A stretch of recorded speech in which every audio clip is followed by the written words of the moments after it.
The Mona Lisa by Leonardo di Piero da Vinci. Probably his most famous work. Next to The Last Supper, of course. And The Vitruvian Man. And many more. This man was a genius artist, and the amount of his works is awe-inspiring. For me, the most noteworthy creations of Leonardo da Vinci are those that are less well known and that spread out into other fields. Like his studies about anatomy. Leonardo lived from 1452 to 1519, a time where dissecting human corpses was considered a sin. But he apparently got the permission to do it anyway, and that resulted in these drawings. And the human anatomy wasn't his only side project. He was also into botanical studies, geometry, and even engineering. This is a tank that he designed, centuries before a real one was first deployed. Here is a concept for a machine gun. And here are some sketches for flight machines. This is true Renaissance science fiction. If you look at these scientific and engineering notes from today's perspective, you will find errors here and there. His concepts were not perfect. But keep in mind that most of these fields, like the inner human biology or constructing airplanes, didn't really exist in the Italy of his time. He mostly started from scratch here, which makes his works even more remarkable. It makes me wonder what feats Leonardo da Vinci would be capable of today. How his creative mind would interact with our modern world. He would probably achieve many things. And with his huge array of talents, I can easily imagine that he would be able to beat Battletoads.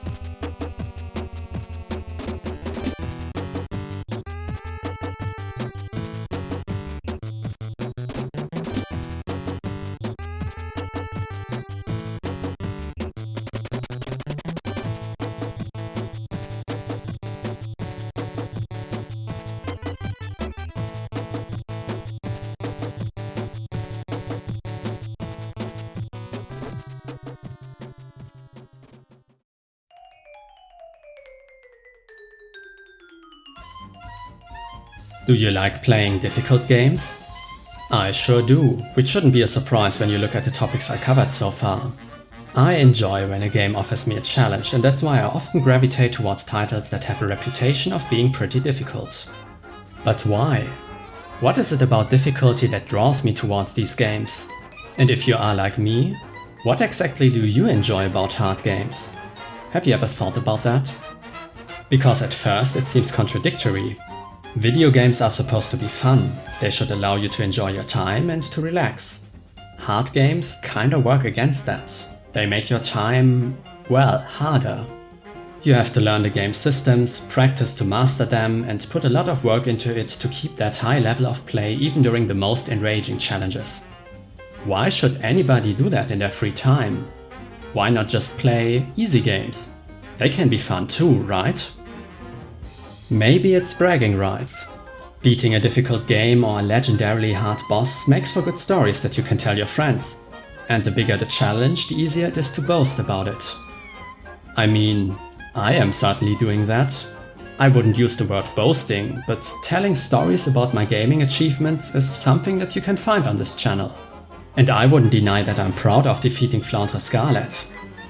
Heck, even Melania Blade of Miquella, even though we have a complicated relationship. Having pride in overcoming a difficult challenge, this is not exclusive to video games. And the same is true for telling others about your achievements. So yes, the so-called bragging rights are a reason why I enjoy difficult video games. But is that the only reason why I enjoy these games? Let's make a quick detour and look at easy games. What would be a good example here? Maybe...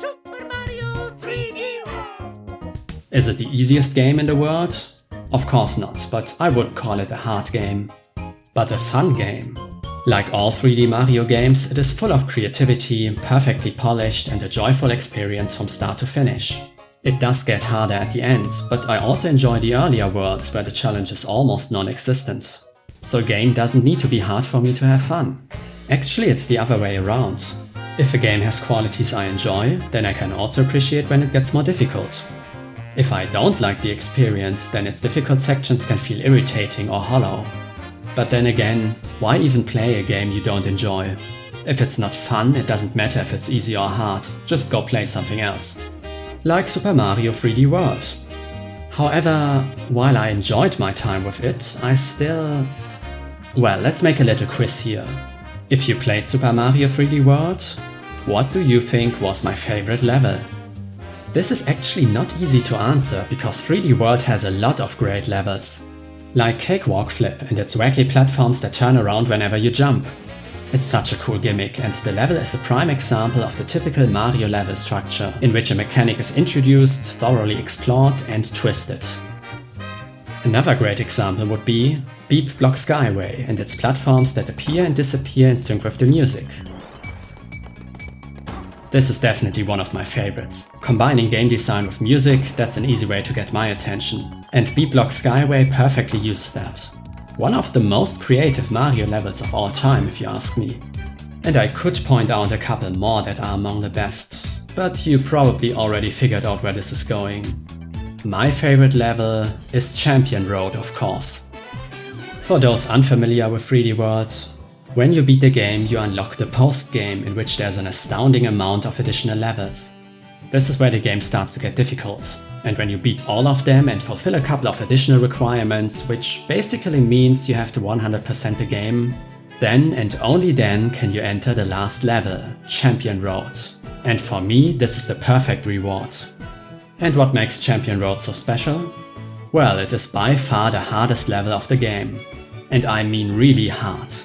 Don't underestimate it because it's a Mario game. Beating Champion Road is a challenge, even for experienced players. And if you conquered it, it's a feat to be proud of. But is that it? It's just insanely difficult, and that's what makes it special? Of course not, but to explain its appeal, I have to make a little excursion. It's me, Mario! Hello! This is a rather famous story, so you probably heard it before. According to an interview from 1996, when Shigeru Miyamoto and his team were working on Super Mario 64, they put a lot of time and effort into developing and fine-tuning the basic movement. Their goal was to make the act of just moving Mario around as fun as possible. And Miyamoto explained they spent around half of the development time to really nail the feeling of running, jumping and maneuvering. That's a huge investment, but it paid off, because it does feel great. Just being outside of Peach's castle and trying out the different moves is already fun. But you will probably agree that Bob on Battlefield is way more fun. The basic movement is great, though in front of the castle there's not much to interact with. But here we have a mountain to climb, obstacles to avoid, enemies to fight or coins to collect. You have to use the core mechanics to engage with different elements in the level. It is as if Bob on Battlefield asks you questions. How do you deal with Goombas? Can you find all the red coins? How do you get up this mountain? And there are a couple of more advanced features sprinkled in, like the race against Koopa the Quick or the mini-boss on top of the mountain. There's a bunch to do here that tests your ability to move Mario around. It leads to a gaming experience that is much more intense than outside the castle. And much more difficult. Figuring out the answer to questions like how to deal with this chain jump can lead into danger, and then actually performing this task needs an understanding of the situation and some precise maneuvers. It feels challenging, but first and foremost it feels like you have to fully engage with the game's mechanics and master them to some degree. It is a very intense experience, and in my opinion this is the main appeal that difficult games can have. When carefully implemented, difficulty leads to moments in which the game asks you complicated questions. You get into a complex situation and have to use your knowledge of the basic mechanics to figure out a way to solve it. And when you've done that, you have to develop the mastery to actually perform your solution. Basically, you have to live and learn.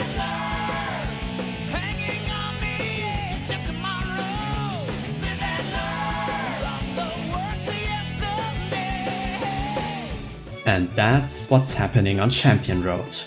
It is a course that rapid fires these extreme scenarios at you, like this one. Here you have these narrow platforms combined with a charging chuck that will dash at you if you get closer. At this point in the game you will have experienced both of these elements individually and know how to deal with them, but you've never seen this combination. This is a new question the game asks you to solve, and since there are a lot of ways to die here, you will probably need a couple of tries to learn a solution. especially in the second section where you have to change your direction in between. And when you learned how to deal with it, you then have to master it, so you can consistently get past it without getting hit. And you'll need that, because afterwards there's the next extreme situation where this two-step process continues. First, learn how to solve the situation, and then master its performance. When done right, it feels really rewarding. The level throws you into these tough situations that allow you to engage with its mechanics on a high level. Champion Road is the most intense experience you can get in 3D World, and it makes you feel as if you have to use all you've learned during your journey. In a way, it is your personal victory lap, but only if you actually enjoy this level of intensity, because the high difficulty is not for everyone. For you, other levels might hit that sweet spot where the game asks you tough questions and learning and mastering it has just the right level of intensity and difficulty, so it still feels fun for you. Great games might even lead you into a flow state where you are fully immersed in the game's challenge and where your struggle can feel similar to the one the character is facing. This immersion into the gameplay, this mechanical-driven flow state feels absolutely magical. And the right level of difficulty can be your entry ticket. That's exactly what happened to me while playing Toho, and it's one of the reasons it enthralled me so much. And this is also why I still enjoyed Heydenreich, even though I had some major gripes with it. So this is my explanation for the appeal of difficult games. If you enjoy a game, the right amount of difficulty can enrich your experience with it. It will confront you with situations in which you have to learn how to solve them and practice to consistently perform them. That can prolong your experience with the game and intensify it. If a game achieves that, then it has a good chance to be featured on this channel. I think the first game where I actively observed this was Catherine. But the difficulty in Catherine? Oh, that's a story for another day. I played it in the early 2010s, where I was getting bored with a lot of the more popular games and was seeking new and weirder experiences. Next to Catherine, I also played Blaze Blue Calamity Trigger and Nier. But those are stories for even another day. And I played Space Channel 5. My passion for that also comes from this time. And after a couple of experiments like that, I then turned my attention to retro gaming. As a kid of the 90s, and yes, that's basically me, I had played a lot of Sega Genesis, Super Nintendo and Game Boy games in my childhood. But in the 2010s, I was primarily interested in the era before that. I wanted to try out some classics of the Nintendo Entertainment System era, and that led me to even more experiences with difficulty. The first one was the original Castlevania, and this game is a great example of what I covered so far. The first level is pretty easy and teaches you the basic mechanics and how much commitment you are taking with every button input. Once you press jump or attack, there is no turning back, and if you made a mistake, the game will let you observe it in all its glory. Once you made it behind the first boss, the level design will ask you tough and tricky questions and the difficulty will quickly rise. This culminates in the most infamous room in Dracula's castle, this hallway. If you never played Castlevania, this might look simple to you. It's just a straight corridor with two enemy types. But don't be fooled, in fact this is one of the most effective combinations of two enemies in all of gaming. And I could describe that in detail, but I'll let the angry video game nerds take it from here. Because I could never describe it as appropriately as he did. You can't even concentrate on attacking them because you're too busy dodging Medusas. But you can't dodge the Medusas because you're too busy dodging the axes. But you can't dodge the axes because you're trying to hit the knight. But you can't hit the knight because the game's driving you fucking crazy! This is intense and difficult gameplay at its core. The game asks you 3 questions.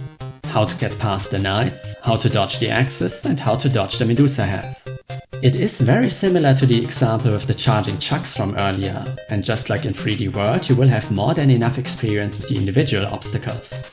Dodging Medusa heads and defeating these knights should be easy for you at this point. But doing both at the same time is such a mind-blowing hard experience that it will bring you to your knees several times. Until you start analyzing what is happening here and come up with solutions to avoid all of that and still be able to attack the knights. And once you learn the strategy, you need to master consistently performing it. At best without taking damage, because afterwards the boss fight against death awaits you, which is its own very difficult beast. So you better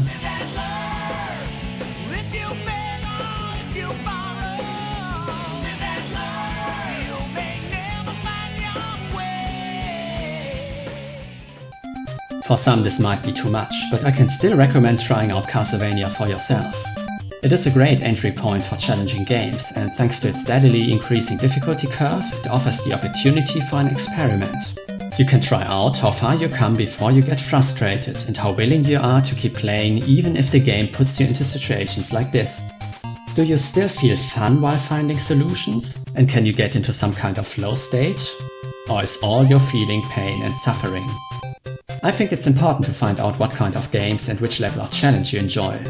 There are different types of players, and that's why there is no shame in not beating Castlevania. But it is a great game, and that's why I would recommend it for this experiment. Or maybe Mega Man 2. In terms of difficulty, it offers a similar level, but thanks to its structure, where you decide which of the 8 levels you tackle in which order, it adds a level of exploration and strategy.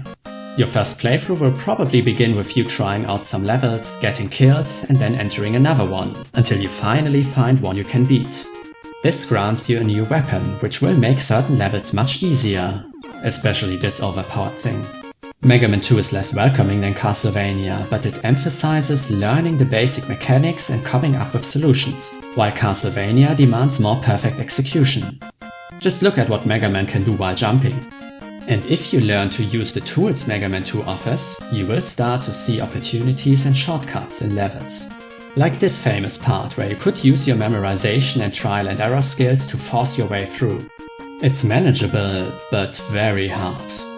But while dying here over and over again, you might think to yourself, if I only had the item number 2, it would make it so much easier to beat this level. Every time, somehow, every time I lose, I can't be beat. And then no matter how I try to dodge all these tornadoes, he just kills me again. And even though I can get behind the mist I use, I try to fight, but I get blown away in the end. And if you know that reference, or the Japanese original, then you have my respect. But that was enough middle 2000 YouTube nostalgia for today. Back to Mega Man 2. After this long journey through the 8 levels, you'll then unlock the legendary Dr. Wily's castle, with its even more legendary song. Just like on Champion Road or in that hallway, the game starts to mix mechanics and enemies together. The difficulty reaches its ceiling and you once again have to fully engage with the game's mechanics in order to progress. Great stuff, and that's why I also recommend Mega Man 2 as an entry to challenging games. And if you beat it, then definitely play Mega Man 3, aka the best one. But fair warning, it is significantly harder than 2. With that, you have a couple of great games to test out your capacity for difficult games, and to check if you can get the same enjoyment out of them as I did. And this is where I could end this video. These were the positive aspects difficulty adds to video games for me. There is more I could talk about, like the different kinds of difficulty, or how some games use it to support their story and atmosphere. Difficulty as a topic has much more to offer, but I want to focus on that mechanical level. And if we look at that, there is one thing I can add. Under the surface there is another, darker urge that hard games can satisfy. But not the examples I discussed so far. While they all offer a great amount of difficulty, they have one flaw that holds them back. Mega Man 2, Castlevania, the post-game of 3D World, those are all well-designed games. They were carefully crafted to provide a fair challenge. But not all games are like that. Before we get into this topic, I want to stress that I'm not suggesting that Mega Man 2 or Castlevania are too easy or not a worthy challenge. They are really hard, and beating them is an accomplishment. However, they are designed to support the player. They want you to win. While a lot of situations can quickly kill you, especially the Dr. Wily patented instant death spikes. Nevertheless, these games go out of their way to teach you its more complex obstacles in a relatively safe environment before putting you in a hallway like this. The few difficulty spikes you might experience here are reserved for the end, and there's nothing in these games which I would describe as impossible or tedious. But that's not true for Mega Man 1. So if you wondered why I didn't mention that before, then I have 2 reasons for you. First of all, Mega Man 2 is just better in almost every way. But more importantly, Mega Man 1 has the Yellow Devil. Rather late in the game, you enter a boss room and are faced with this. Since you had no idea these balls were coming, you will probably get hit a lot. Once the yellow devil is fully materialized, it will take one shot at you, which is the only time you can get a hit in before it starts turning into balls again. And this pattern you're seeing is always the same. You will probably lose a couple of lives before you memorized it, but once you did, this fight becomes about perfectly executing the finicky inputs to avoid all of the balls. Afterwards you get a hit in and... Hold on, did you see how much damage that did? You know what this means? You'll have to repeat this pattern a lot. Luckily that's not all you can do. Since it's a Mega Man game, you can test out your different weapons and will soon learn that the Thunder Beam is the most effective. That's a huge boon, but even if you deal damage on every cycle, you still need to dodge the ball pattern 7 times. It is not impossibly hard, but repeating it over and over again is just annoying. It's less a test of your mastery of Mega Man's movement and more an endurance marathon, if you can keep concentrating long enough to survive. For me there's no fun in this fight. This kind of difficulty by doing the same very precise string of inputs multiple times, it feels unnecessary. And I'm not alone here, because this is one of the few instances in gaming where it is widely accepted to use a glitch to make this fight easier. This is one for your general gaming education test, so better pay attention. To get an easy win, you need to fire your Thunder Beam and once it connects, rapidly pause the game. If done correctly, the game will count each instance of unpausing as a new hit that deals damage, and you can defeat the Yellow Devil with one shot. So if you should ever play Mega Man 1, feel free to use that glitch, but only on the Yellow Devil of course. Without it, Mega Man 1 is a less enjoyable and less fair experience compared to Part 2. However, on a hypothetical spectrum starting from fair challenge and ending at tedious nonsense, Mega Man 1 is still very close to the titles we discussed so far. Overall, it is relatively fair and most of its roadblocks that are not the Yellow Devil are well introduced. You usually are prepared for what is coming at you, other than the NES version of Dragon's Lair and its infamous first screen, which is full of unreactable traps and many ways to die. The only way to progress here is by trial and error. It doesn't really matter how good you are at the controls. If you don't know what's coming at you, you will die. Which means that the difficulty here is solely based on memorization. If you know all the traps, then it is manageable, but if you go in blind, it is extremely difficult. Or to put it more bluntly, Dragon's Lair on NES is a horribly designed game which mostly relies on cheap traps. And that's how it continues even if you get past the first screen. This makes the gameplay dull, and instead of immersing yourself into the movement or the commitment of jumping and attacking, you instead work on an interactive memory test. Trial and error can often be problematic, unless a game is fully designed around it. Like Celeste, where you will make a lot of mistakes and they usually kill you, but there is almost no punishment for it, since you respawn immediately and there are a lot of checkpoints. That's why Celeste, a mechanically complex game with a very high skill ceiling, can be put here, while Dragon's Lair with its simple controls is over there. And since I just talked about checkpoints, in Dragon's Lair many things kill you in one hit and send you to the start of a level, which is not great, but in addition you only have 6 lives and no continues. So after every 6th mistake you return to the castle gate. That's harsh. But in terms of punishment for failure, there are more extreme examples. The one I like to bring up is Double Dragon 3: The Sacred Stones. At its core, a decent designed beat-em-up game, but it is plagued by one baffling design decision. You have 1 life and no continues.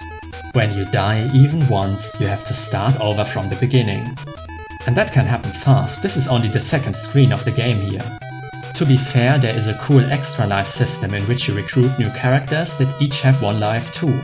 But even when you get all of them, you just have 4 lives for the whole game, which is just insane.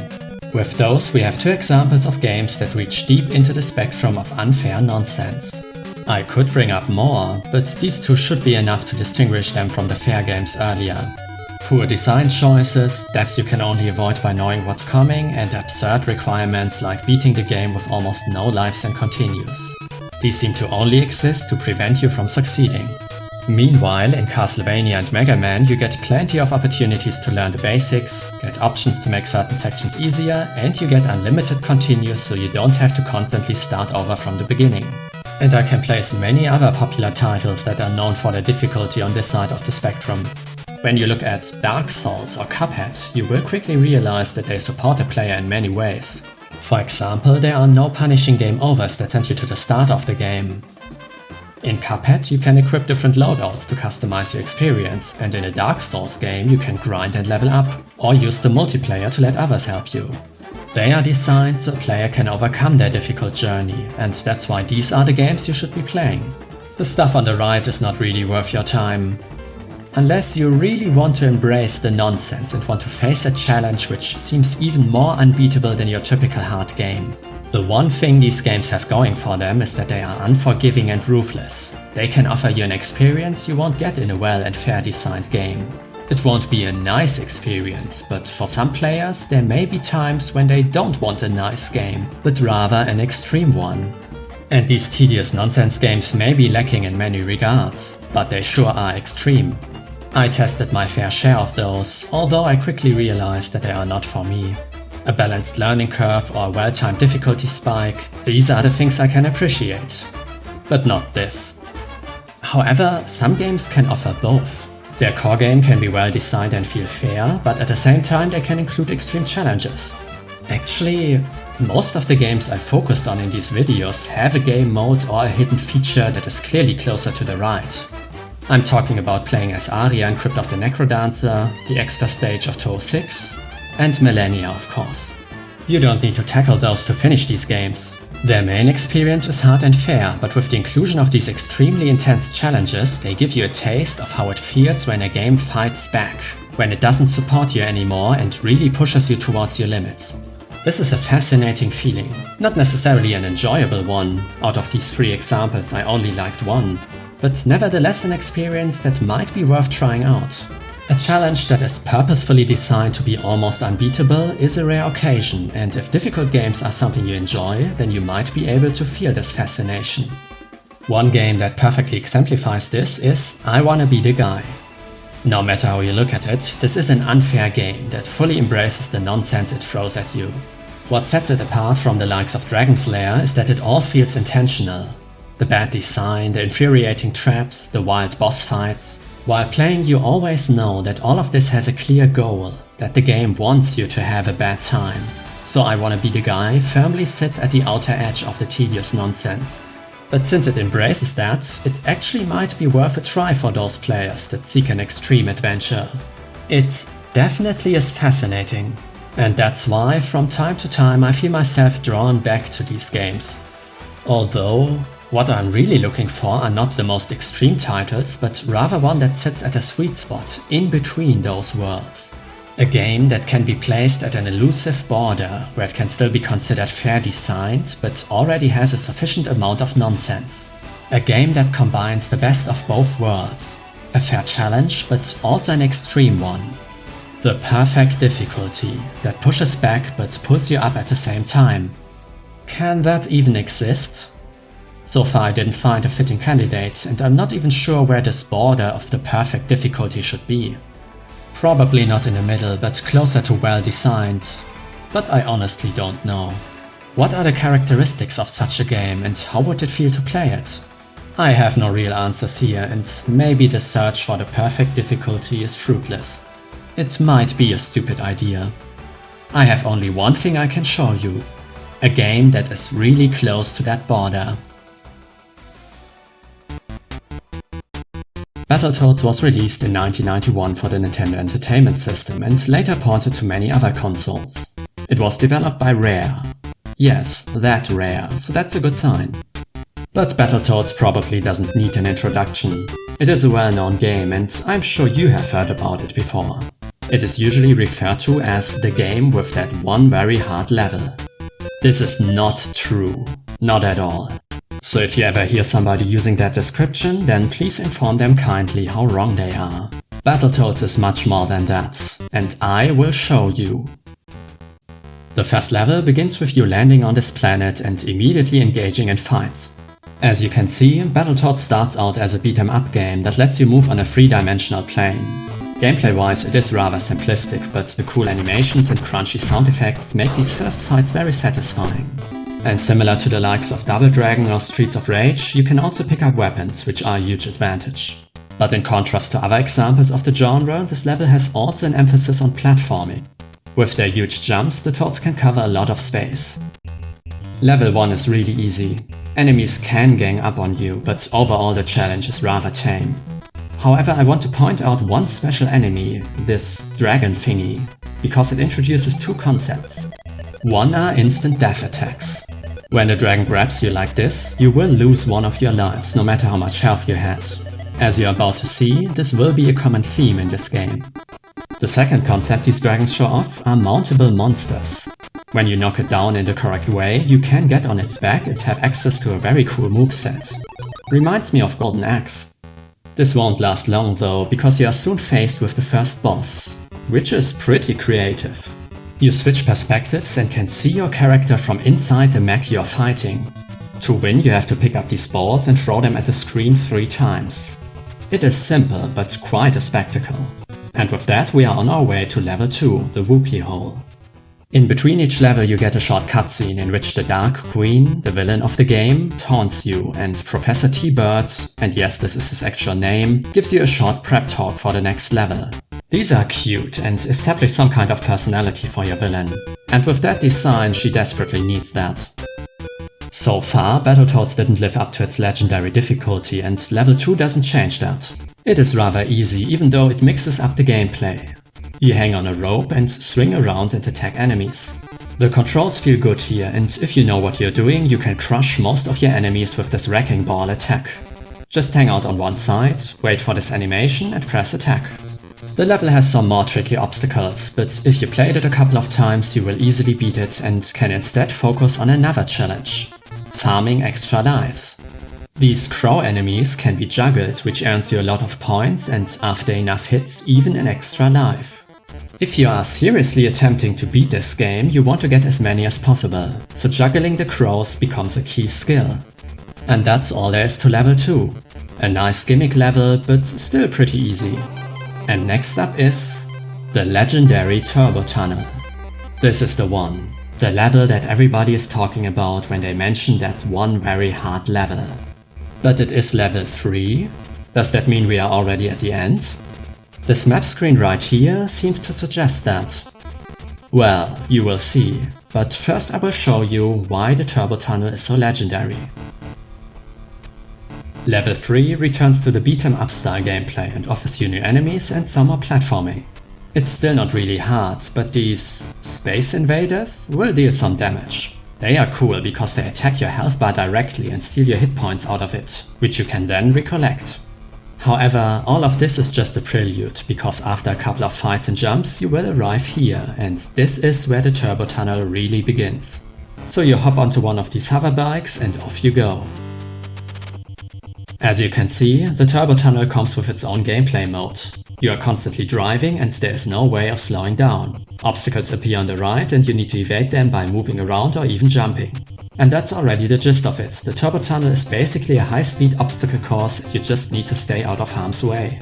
But of course, Battletoads has its ways to make the simple formula difficult, and as you're about to see, it gets creative with its hurdles. That was the first of 4 checkpoints. These are crucial because hitting an object kills you immediately and sends you back to the last checkpoint. But having 4 is generous, so you don't need to clear the full stage in one go. These ramps are quite finicky. If you hit them too far off one side or move around too much while airborne, they send you into these ball pits, which also kills you of course. And you probably noticed that the walls started to appear faster. The stage is steadily increasing in speed, and that's why it starts to get really difficult after this checkpoint. Especially the second set of walls here can catch you off guard. The game does support you in some way though. If you look at the score in the top left, you'll see that it is constantly increasing. At certain thresholds, this nets you an extra life. It will usually not balance out the deaths in this stage, but it will give you a couple of more tries before your game over. And with these rats and the ramps that hover in the air, you just saw 2 more obstacles that can surprise and kill you. As well as this wall, which is placed in the middle of the course. Okay, so if you're on your first try and game over after this checkpoint, then you can pat yourself on the back, because you made it to the part that needs a lot of precision to make it through all of these ramps. And it needs you to either see all of its tricks coming, or to memorize how to avoid them. Like the section we just saw, or these jump parts, a new type of obstacle that suddenly shows up. And afterwards you have 5 very precise jumps. You need to press the button when you are in the middle of the platform. Being too early or too late lets you crash into the gaps. And then we arrive at the last section. I cannot really explain how to beat it, because it is all about muscle memory. You need to find the right rhythm and just know when to press up and when down. This will take a lot of lives, but once you found it, you cleared the turbo tunnel. Did that look too easy? You just saw me clearing the whole stage without losing a life, but don't let that mislead you. I know the turbo tunnel very well. In fact, I play Battletoads every 1 or 2 years, so I would call myself an expert on this game, at least for the early levels.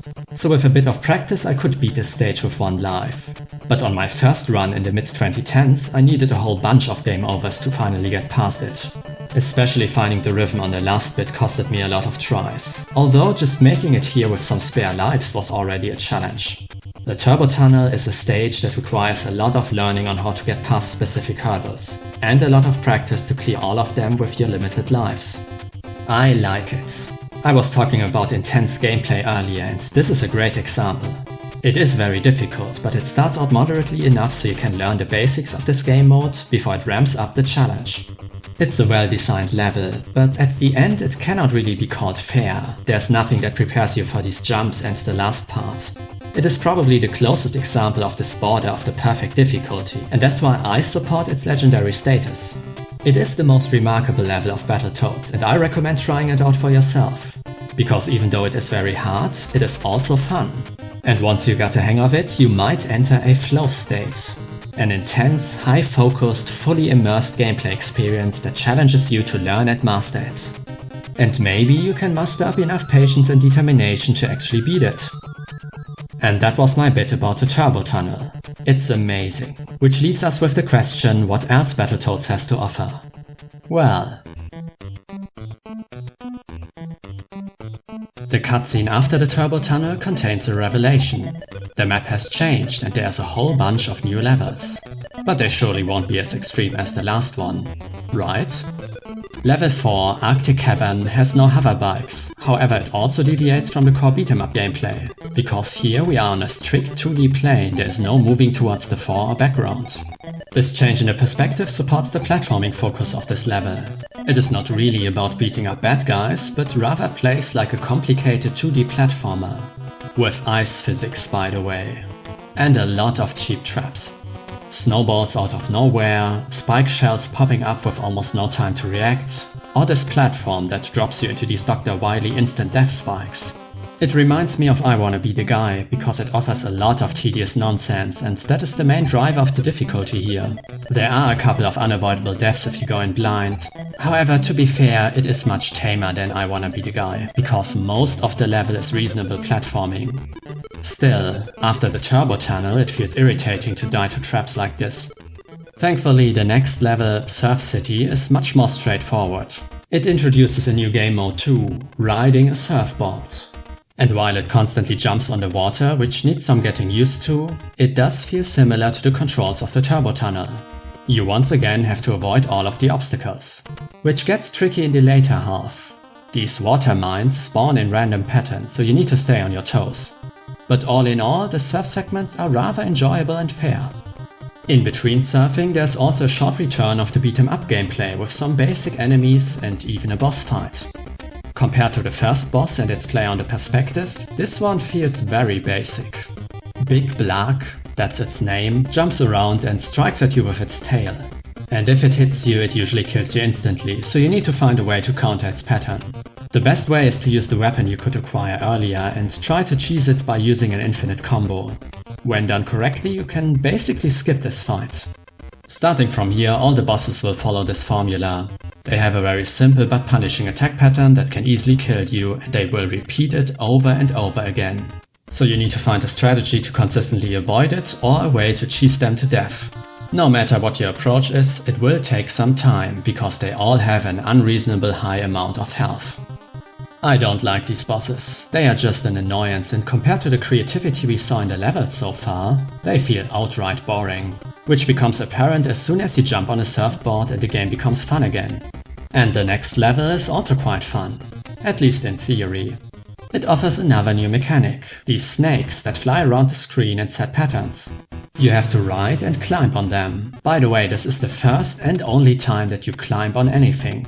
And you have to jump onto another snake as soon as it vanishes into one of these holes. This is a unique platforming challenge, and in my opinion it is well introduced on this first screen.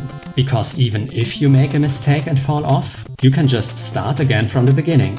There's nothing in this room that kills you, and so you can focus on learning how to maneuver here.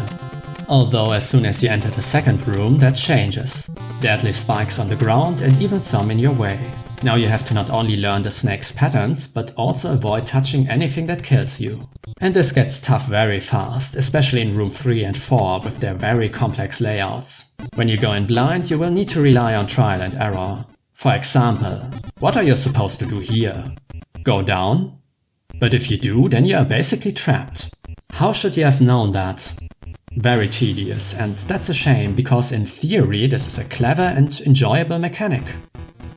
Once you made it out, you get another cutscene and a brand new map screen.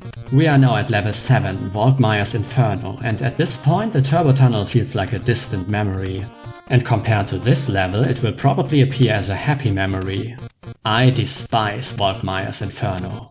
It begins with another throwback to the beat-em-up gameplay, however this time it is accompanied by some unnecessary precise jumps. Annoying, but as with Surf City and the Turbo Tunnel, the beat-em-up part is once again just a filler. The real part of the stage involves yet another vehicle section. This time you fly an aircraft in a side-scrolling shoot-em-up style. Without the shooting, you just need to avoid obstacles, like these firewalls or these randomized missiles. This level has a lot to offer as well, but out of the 3 vehicle levels we had so far, this is by far the hardest. It's very easy to pinpoint why, just see how fast these walls are coming at you. Which means... No, not live and learn, this is pure trial and error. It's not possible to react for a normal human. For some of the walls you have to be moving towards the right direction before they appear on screen. While you could argue that a master of retro games with superhuman reaction times could clear the Turbo Tunnel or Surf City at their first run, Volkmayer's Inferno requires to sacrifice lives to learn the patterns of these firewalls. And at this point you will probably not have many lives left.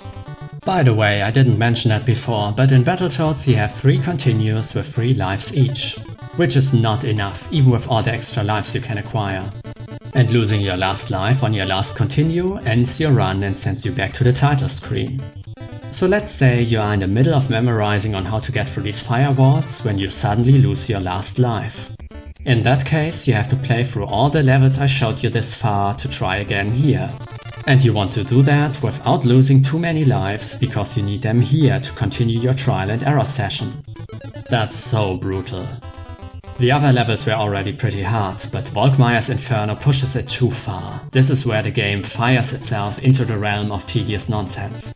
And that's why I have 2 suggestions for you if you want to play Battletoads. The first is to play with save states. Actually, while capturing this footage, I was using save states because I want to keep my sanity. I did beat Battletoads once without saving, but I'll never do that again. And I only attempted it after I played through it with save states, which allowed me to practice these sections without constantly starting over from the beginning.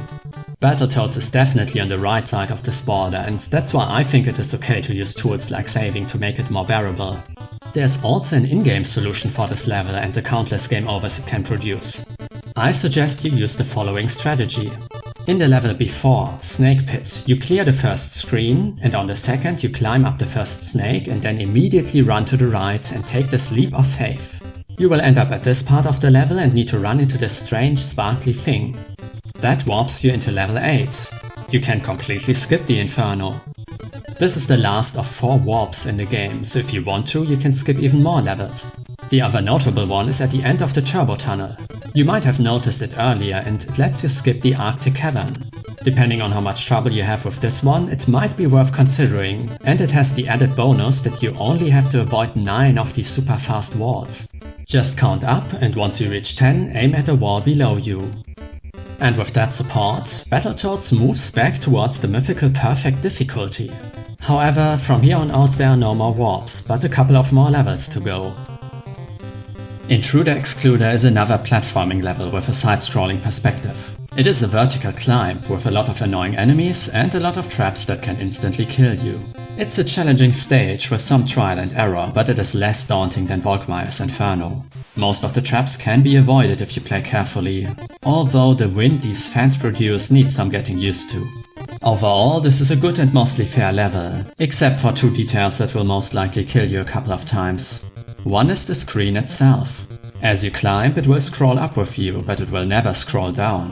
Which means that the lower edge is a death zone which you are not allowed to touch. Even if you know that there is solid ground beneath it, it will still kill you, and that can lead to some aggravating deaths. So you not only need to avoid everything that kills you, but also have to keep an eye on the altitude of the screen and manage it accordingly. And if you've done that, the game throws another boss at you. Another one that has just one pattern it repeats over and over again, and it has way too much health. In addition, if it hits you once, it usually combos you to death. So find a winning strategy and repeat it until the fight is over. And that leads you into the Terror Tubes, which I would argue might be the best level of the game, but just in concept, not in execution.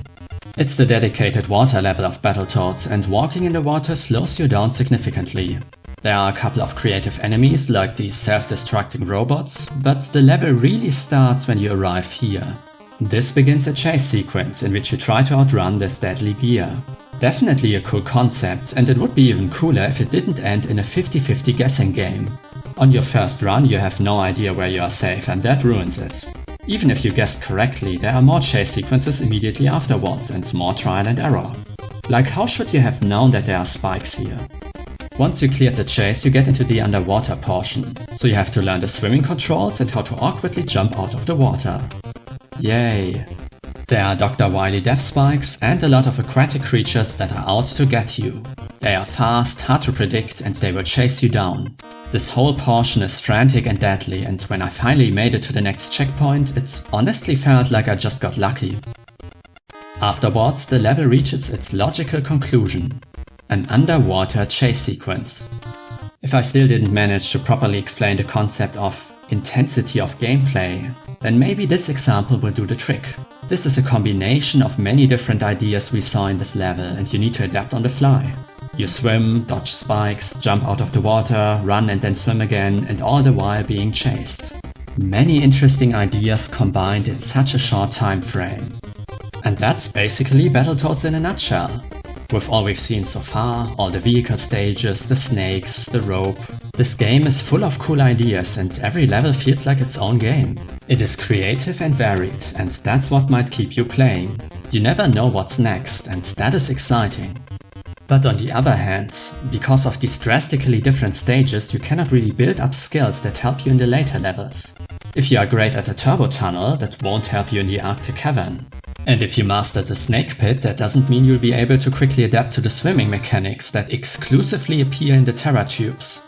And even if you are good at these chase sequences and the underwater controls, then you still need to face these helicopter sticks or these ducks in the same level. Pro tip, never fight the ducks. And remember that the game started as a beat-em up, but in reality only the first stage uses this style of gameplay. In the other levels it shows up, it is more of a side note. And remember these dragons and that you can ride them? This never shows up again. This is the only rideable enemy type, and it is only available for roughly 20 seconds. Unfortunately, this variety is paired with a punishing difficulty. Each new level has to be learned individually, and skills you gained before rarely carry over. Just look at the next level, a vertical stage where you move down, avoid deadly traps, and then have to race a rat. If you are quick enough, you can then defuse a bomb, but if you are too slow, you die as soon as the rat touches the bomb. And while the first two of these races are easily beatable once you understood what you need to do, the third one is a massive difficulty spike. A marathon of perfectly descending without losing too much time and while outmaneuvering your opponent. Another amazing idea, but one that has to be learned here and that is so punishing that you will most likely game over a couple of times. Which means you have to beat all the previous stages again just to have another shot. Even when you utilize warps, this is daunting, and honestly, at this point I cannot really support my earlier statement anymore.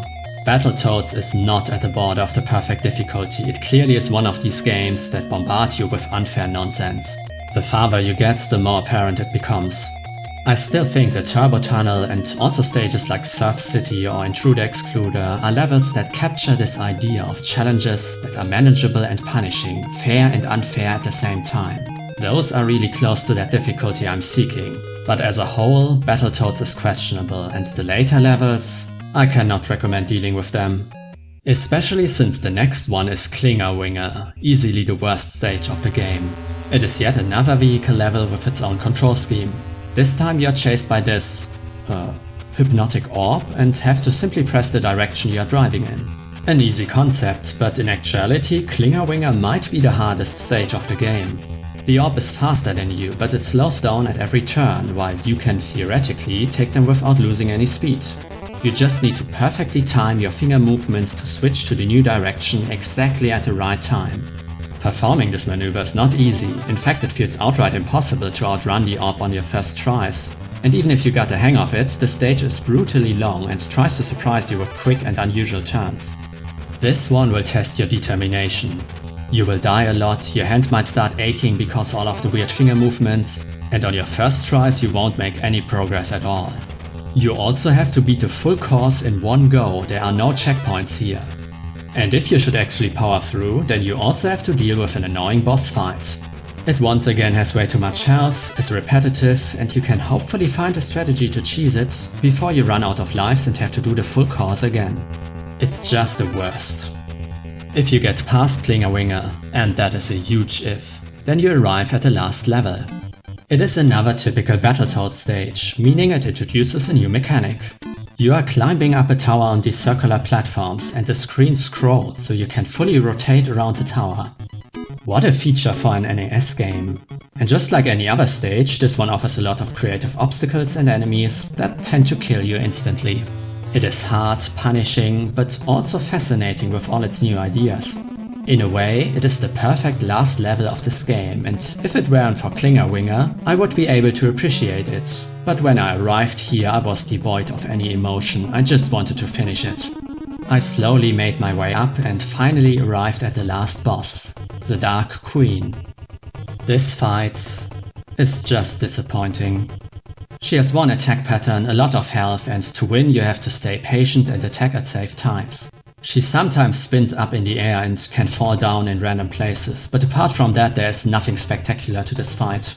So you hit her over and over again until finally the game is over. Without much fanfare, there's no big ending cutscene or any kind of reward. But you do get the unquestionable bragging rights of having beaten Battletoads. Is that worth it? Well, that depends. As I said earlier, if you seek an extreme challenge, then here it is. But this magical sweet spot in difficulty, Battletoads does not fulfill that. I do still recommend giving the Turbo Tunnel a try. I think it's one of the best extremely difficult levels you can find in gaming. And from there you could explore deeper into the game and see how you like the rest. It is definitely exciting with all its innovative ideas and all the different game modes. There's a lot of good stuff in this game, but it's held back by its punishing design and all the cheap nonsense traps that will kill you over and over again. Even if the game had unlimited continues, it wouldn't solve all of its problems. For a more enjoyable experience, a lot of the later levels would need to be toned down. And Rare did exactly that. Later versions of Battletoads, like the Japanese one or the Sega Genesis port, are noticeably easier. I would argue that it's still not enough, but a good attempt to push the game back into the direction of fair challenge. However, when looking at my topic, the perfect difficulty, then Battletoads is clearly not the answer, at least not the full game. And that is why I cannot simply end this video here, and instead I will present you an alternative candidate that has some similarities but handles its difficulty very different. When you see that logo, you know you're in for something special. The development studio Treasure has a very interesting catalog of games, and their debut title, Gunstar Heroes, is a true classic. An action-packed run-and-gun shooter with lots of cool ideas. You should definitely play this one for your general gaming education. I mean, can you even call yourself a gamer if you never fought 7 Force before? Back in my day, they knew how to design boss fights. But that's a story for another day, because while Gunstar Heroes is not an easy game, it has a great learning curve and is mostly fair. Just don't pick the Strange Fortress as your first level. I will instead showcase another of Treasure's titles, one that is much more comparable to Battletoads, but it approaches the border of the perfect difficulty from the other direction. That's right, it's Dynamite Heady. It was released in 1994 for the Sega Genesis, so one generation after Battletoads, which is why it is much more colorful. Being colorful is the trademark style of Treasure games, and they all have a special look and there's always a lot going on the screen. Just look at all the details here in the first level. It is one of these games in which you might notice something new on each of your playthroughs. Next to being colorful and filled to the brim with details, Treasure games are also known for being a bit weird. A good example would be the first boss who, well,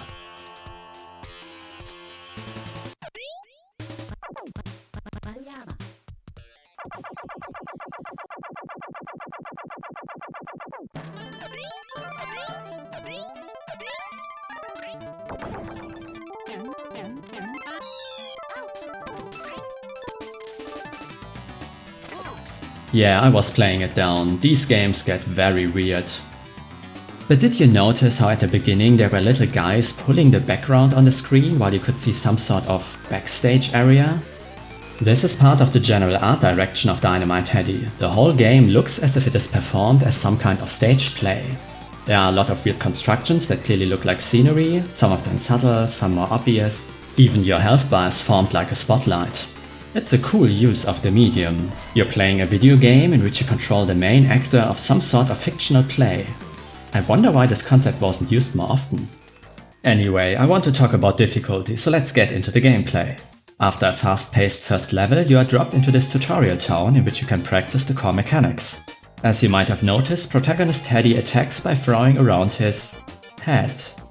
Did I mention that Treasure makes weird games? However, throwing your head is implemented in an interesting way. Not only can you use it to attack in 8 directions, but it is also used for platforming. In the next tutorial, you learn how to grab these orange guys and hurl yourself into the air with it. A clever way to use the head, but there's more, because this game also offers a bunch of power-ups that swap out your head and give you special powers for a short amount of time. My personal favorite is the one I call the Kirby head, because it transforms you into an eldritch deity that devours everything. The following level builds on these tutorials and lets you try out your skills in a relatively safe environment. There's some clever platforming, a mini-boss, and even a choice between 2 different paths. One of which contains another mini-boss, and in between you can also find a bonus minigame in which you play some sort of surreal basketball. If you win, you get nothing but a single digit. What are you supposed to do with that?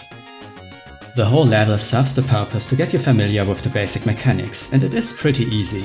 So far, Dynamite Heady wouldn't qualify as a subject for today's topic, but that will change soon.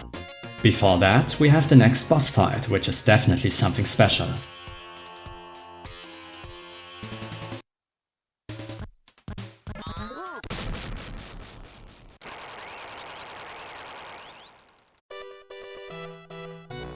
So it started with Trouble Bruin, that's this guy's name, who got squashed by this huge dog robot, and you fight it while the orchestra in the background plays a 16-bit version of the Nutcracker suit.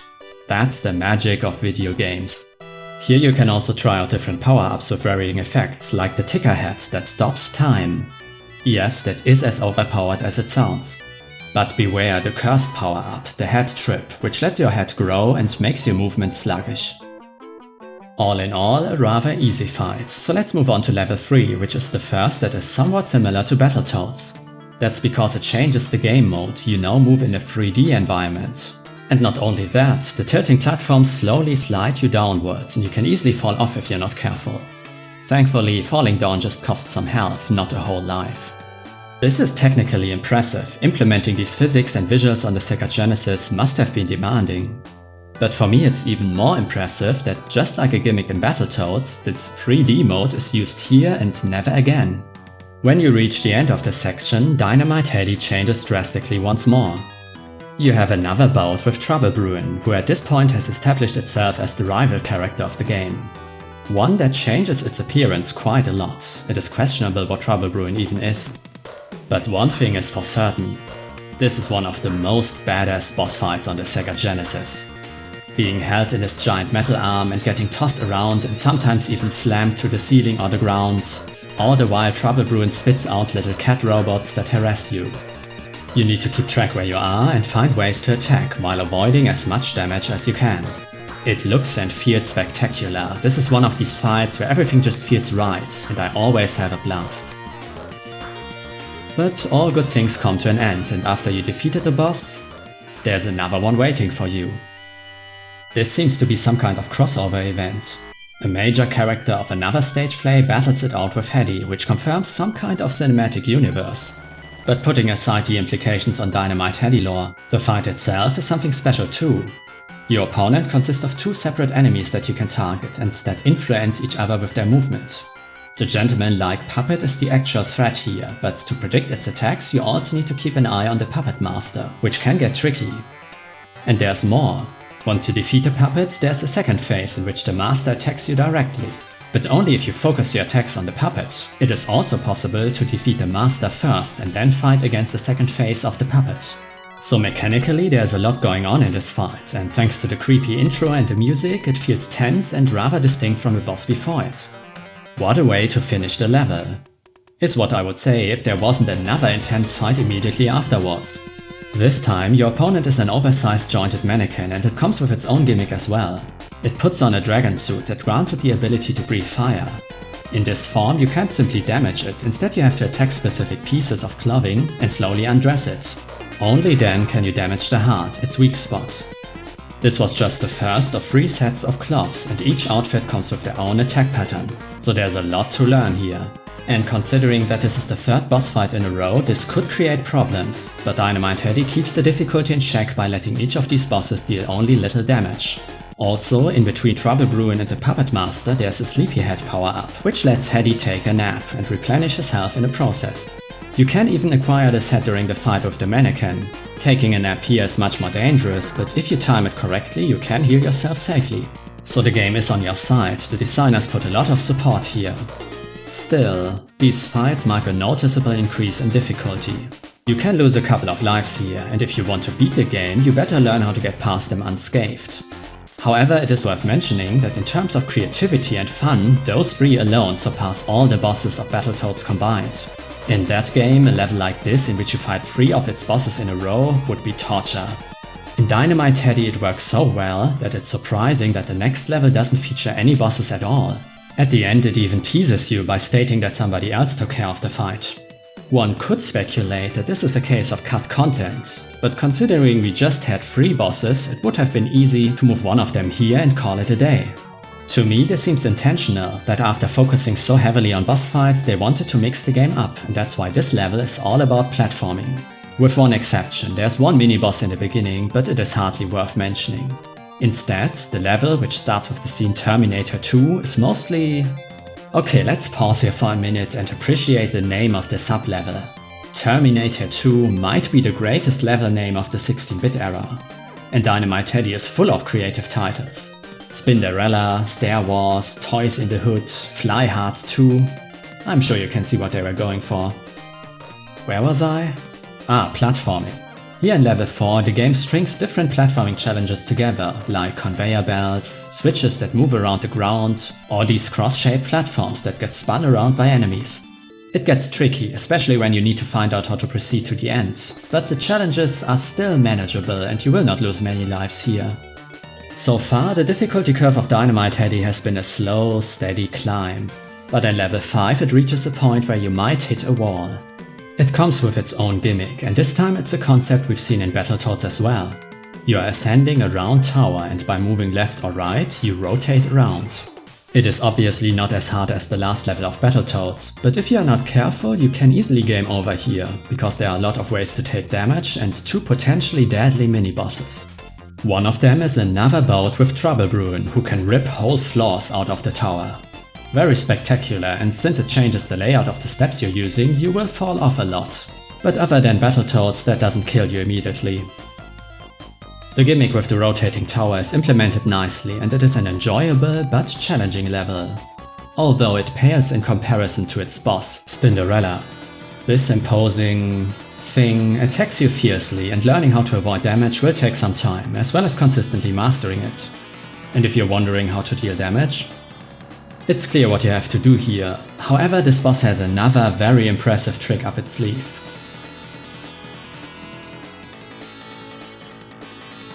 This change in perspective doesn't change the behavior of Spinderella, it is still following the same pattern. But avoiding it and finding the weak spot to deal damage feels so much harder when you have to do it in the background. Another great fight. Bosses are a highlight of this game. And after the difficulty bar has been risen this far, Dynamite Heady allows itself a much more gimmicky stage. Level 6 plays like a shmup, but this time with the shooting. There's no head throwing or platforming, instead all you do is dodging and shooting. It is its own game mode that has to be learned here, and skills you acquired this far don't carry over, just as we saw with all the vehicle levels in Battletoads. Only the power-up system is reused. There are 3 different flying heads that grant you different shot types with their own advantages. With those, you travel through multiple sub-levels that get increasingly harder. Especially this part where you gain quite some speed and have to dodge all these enemies and projectiles. This feels unfair because nothing you experienced thus far prepares you for this. If you game over here or at the lengthy shootout with Trouble Bruin, you will have to play all the other levels again just to get another try at learning these flying sections, and that can be frustrating. And the boss at the end, Babyface, is a multi-phase bullet hell-like experience. It goes from baby to young man to old grump, and it changes its bullet patterns while aging. I recommend the airplane head for this one because it lets you turn around and shoot backwards, which makes the first 2 phases easier, but you'll have to endure the third one with its mean tactic. It obscures big chunks of the screen. This doesn't hurt you, but makes it harder to dodge the lasers. Truth be told, this whole level and the boss are not that hard. If you have played a shmup before, you will quickly adapt. Heady has a lot of health and the projectiles don't deal that much damage, so you will power through even if you make some mistakes. But if this is your first experience with that genre, it will create the same experience I described by looking at Battletoads. There's learning as much as you can before a game over, then playing through the whole game again, only to continue learning. This is definitely in the realm of unfair nonsense, and the boss with its oppressive patterns might be too much for you, unless you are willing to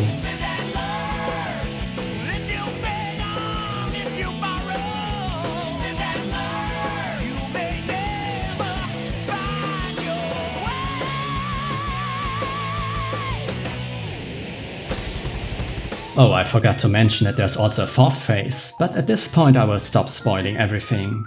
If you had the patience and determination to make it here, I'm sure you will overcome this hurdle as well. But that might not be true for the next level, because in Heady Wonderland the game is officially done playing around. Up until this point, Dynamite Heady has been slowly building up its difficulty, and for the first 5 levels that created a fair and well-designed challenge that builds on its core mechanics.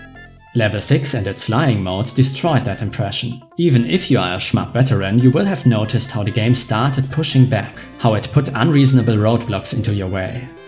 And now, in Heady Wonderland, you return to its normal game mode, which should feel relieving, but something's off. Actually, this level can hardly be called one, because there is no gameplay in it. It's just some calm hills with cows, which lead into a very strange encounter with a robot called the Gatekeeper. This fight holds a lot of story relevance. Heather here has been collecting the keys of all the major bosses, and she was also who took care of that one that didn't show up. But we are not here for the story. And we are also not here for this weird pre-fight, but for what happens afterwards. Apart from the opening and the ending, this is the longest cutscene in the game, and you can feel how the atmosphere changes, how the game grows darker, as if it wanted to tell you that you should not have come here. And then the Gatekeeper returns and a real fight begins, which will absolutely wreck you on your first try. Its attacks are too fast to dodge and you always need to be on your toes. At first you won't know how to deal damage. You need to attack the face, but it keeps guarding it with its hands. And if you accidentally hit Heather, you will take damage. Over time, you will notice that there's a brief period in which the Gatekeeper is vulnerable, and that's when you hit it. And sometimes, the Gatekeeper tries to fake you out and holds Heather in front of its face while it is supposed to be vulnerable. At first this feels unwinnable, but if you keep at it you will slowly make progress and actually see how its health bar changes colors. And you will learn the key trick of beating this boss. When it attacks you with this barrage, it actually aims at your head. This is what you need to abuse. You need to throw your head to lure the gatekeeper's aim away from you, and this is how you can avoid damage. It takes precise timing, but once you master this trick, you will be able to overcome this challenge. However, reaching that point will cost a lot of lives, so you're bound to game over here. In Dynamite Heady you can earn continues, but this is rather hard, and the extra lives you can collect will hardly be enough for this fight. So you are bound to play through the rest of the game a couple of times. Just like most stages of Battletoads, the gatekeeper doesn't feel like it was designed for a game with limited lives, and that will make it frustrating. There is a silver lining though. If you lure the gatekeeper's hand off screen, it might grab a head case containing power-ups. One of them is the bomb head, which can take away most of the boss's health, if it goes off during the rare time frames when it can actually deal damage, so this strategy is more about luck than skill. But you can also get the empty head, which makes you invincible for a set amount of time. This sounds like exactly what you need, however hitting it consistently is tough, because the headcase cycles through its power-ups and it gets swung around a lot. Hitting the correct power-up becomes a gamble, especially since there's also a head trip here, which makes you completely defenseless. There's a lot going on. Depleting the gatekeeper's health is a major achievement, but as the name suggests, it was just keeping the gate, and afterwards the adventure continues. From here on out, the game asks you complicated questions that really test your mastery over the core mechanics. None of them would qualify as unfair nonsense on their own, but they will drain your lives, and every game over will lead to another fight with the gatekeeper, and that alone pushes Dynamite Heady further and further away from fair design. It is the combination of tough but reasonable challenges that create a special intensity, with each mistake bringing you one step closer to that ever-present threat of having to do it all over again. This is how Dynamite Heady slowly approaches the perfect difficulty. And then you encounter Twin Freaks, and the game leaps over the border into the far ends of the unfair nonsense. Twin Freaks is by far the hardest boss in the game. It is this giant head abomination that chases you around the screen. The fight relies on a mechanic that was taught in the level before. When you hit one of these contraptions, you turn the whole stage upside down and the ceiling becomes the ground. You have to do that during the boss fight to get away from Twin Freaks, and that reveals its second form. The red one is fast and completely invincible. Keep it too long on screen and you are bound to get squashed, which is one of the rare instances in Dynamite Heady where something instantly kills you. So you want to have the green form on screen for as long as possible. It does shoot out enemies that need to be dodged or destroyed, but it is way slower, and you can deal damage by hitting its ear. The level you are traversing forces you to switch the sides often, of course, and you need to make sure to minimize the time the red form is active. Apart from that, there are lots of spikes and some weirdly placed boxes in the way, and learning the course itself is as vital as figuring out the behavior of Twin Freaks. All of that combined creates the hardest encounter in the game. Even the gatekeeper feels tame compared to being chased by this unstoppable destructive force. On your first tries, you will probably die so fast you didn't even realize what was going on, and on your later ones you will struggle surviving while still dealing some damage. This fight is cruel, and it annihilates the difficulty curve the game was building up before. This isn't even the final boss. Afterwards there's one more very fun level with intense challenges, and a rewarding final boss. A great test for the core mechanics you have been practicing for most of the game. But I won't spoil everything here, and I also won't show you the super secret true final boss that you can only unlock if you somehow know this 4-digit code. I wonder where you could get these numbers. For this story, it honestly doesn't matter what happens after Twin Freaks, because this boss took it too far. All in all, it's a great game, but at this point I can only recommend to beat the fight by abusing save states. Which means that Dynamite Heady, just like Battletoads before, doesn't reach the border of the perfect difficulty. But if both of those failed, does the perfect difficulty even exist? It is worth pointing out how differently these two games approach their difficulty. Battletoads is all about gameplay variety. Each of its levels offers something new, and many come with their own modes of play. You constantly have to learn new mechanics and are severely punished if you can't keep up, usually with instant death. Dynamite Heady is much more consistent. It introduces its core gameplay in tutorials and sticks to it. While there are some exceptions, most of the time getting better at one level also means that you will be better for future ones, even if they have stuff like rotating towers. And to let you get accustomed to new challenges, you are granted a generous health pool. There are more disparities, but these descriptions sum up what you can generally expect from games of these different parts of the spectrum. Although, both of them push the limits of these definitions. Battletoads in its earlier levels is rather easy and forgiving, and I would argue that the way how you can generate a lot of extra lives by getting points, and how you can use warps to skip levels, all of these are clever ways to support the player. If you stop playing after the turbo tunnel, it becomes a well-designed challenge. And depending on your patience and skill, going as far as the Terra tubes might also feel right. If the perfect difficulty exists, then it might be somewhere in there. But it gets overshadowed by the crushing defeats you will suffer at the more tedious sections. Judging the game as a whole, it certainly makes for an interesting experiment, but not for a game that combines the best of the whole spectrum. Dynamite Heady, on the other hand, is perfectly fair designed until level 6, the shmup stage. From there on out, there are some major difficulty spikes that might overwhelm you.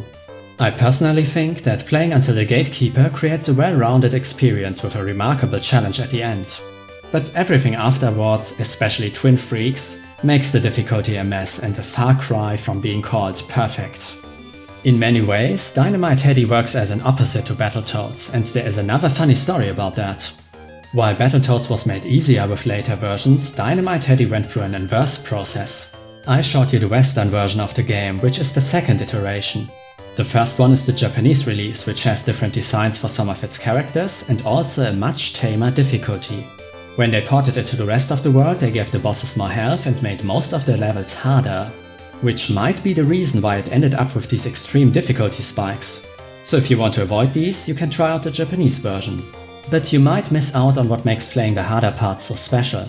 The Western release, as well as Battletoads, offer you increasingly more complex scenarios, and the intensity of gameplay, the amount of focus you have to put in them, reaches incredible highs.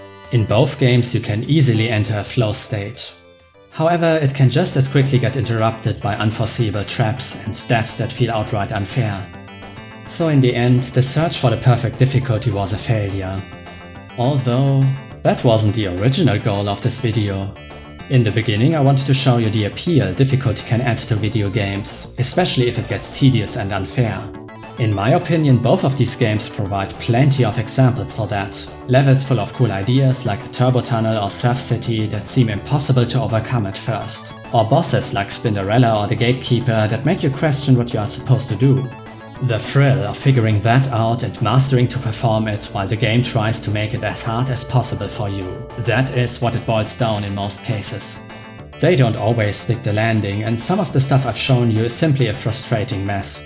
But experiencing these extremes, if you ask me, that is worthwhile to try out, and that's what I wanted to show you today.